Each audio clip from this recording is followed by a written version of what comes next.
Hey everyone, in today's video, I'm going to show you how to mark up a PDF using Microsoft Edge. It's a simple but powerful way to interact with your documents, so let's get started. First, open your PDF file in Microsoft Edge. Edge isn't just a browser, it's also a great tool for viewing and editing PDFs. Once your PDF is open, look toward the top of your screen. That's where you'll find the annotation toolbar. From here, you can choose from several markup tools. Let's start with the pen tool. Use this to draw or write freehand on your PDF. Perfect for quick notes or sketches. You can also change the color and thickness of your pen to match your style. Next up is the highlighter tool. This one lets you highlight text to emphasize important points. You can pick different colors too, which makes organizing your highlights super easy. If you'd rather type notes, use the text tool.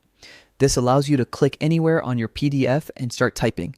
Great for adding comments or explanations without clutter. Made a mistake? No problem. Just grab the eraser tool to remove any freehand drawings or marks. You can also add comments for more detailed notes. Simply select the text, right-click, and choose the comment icon. Type your note in the box and save it.